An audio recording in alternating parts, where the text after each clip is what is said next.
धूम्रलोचन वध देवी का ध्यान सर्वज्ञ भैरव के अंक की निवासिनी परम श्रेष्ठ पद्मावती देवी की आराधना करता हूँ।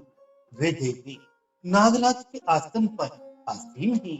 नागों के फड़ों में शोभित होने वाली मणिमाला से उनका शरीर भासित हो रहा है।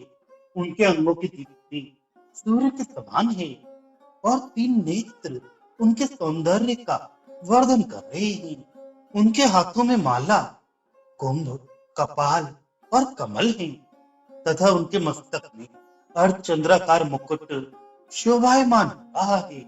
ऋषि ने कहा, देवी के मुख से ऐसी बात सुनकर दूत को बहुत ही आश्चर्य हुआ और उसने दैत्यराज के पास जाकर विस्तार पूर्वक समाचार कहा। दूत से ऐसा उत्तर वह दैत्यराज अत्यंत क्रोधित हो उठा और अपने सेना नायक धूम्रलोचन से कहा, धूम्रलोचन, तुम अति शीघ्र अपनी सेना के साथ जाकर उस दुष्ट स्त्री का केश बलपूर्वक खींचते हुए यहाँ उठा लाओ।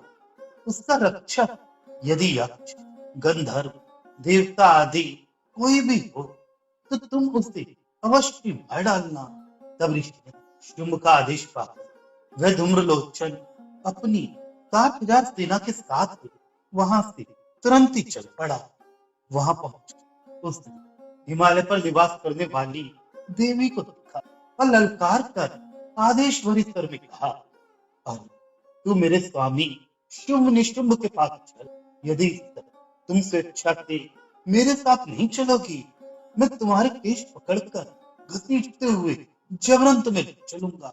देवी ने उससे कहा, तुम दैत्यराज के आदेश से आई हो और तुम स्वयं भी बलवान हो, तुम्हारे साथ इस समय विशाल वाहिनी भी है। ऐसी अवस्था यदि तुम मुझे बलात् भी ले चलोगे तो मैं तुम्हारा क्या बिगाड़ सकूंगी। ऋषि ने कहा। देवी के उत्तर से धूम्रलोचन उनकी ओर दौड़ पड़ा। तब देवी अंबिका ने ओम शब्द का उच्चारण करके उसे भस्मीभूत कर डाला। तत्पश्चात क्रुद्ध हुई उस विशाल सेना ने देवी पर आक्रमण कर दिया। फिर अंबिका और राक्षसी सेनाओं में तीक्ष्ण बाणों, शक्ति तथा परसों का युद्ध आरंभ हो गया। इतने में देवी का वाहन सिंह भी क्रोध से गर्जन करके अपनी गर्दन के बालों को हिलाता हुआ असुरों की सेना में कूद पड़ा। उस सिंह ने कुछ राक्षसों को पंजों की खरोंच से, कितनों को अपने जबड़ों से विदीर्ण करके और कितनों को धराशायी करके ओष्ठ की दाढ़ों का प्रहार करके मार डाला।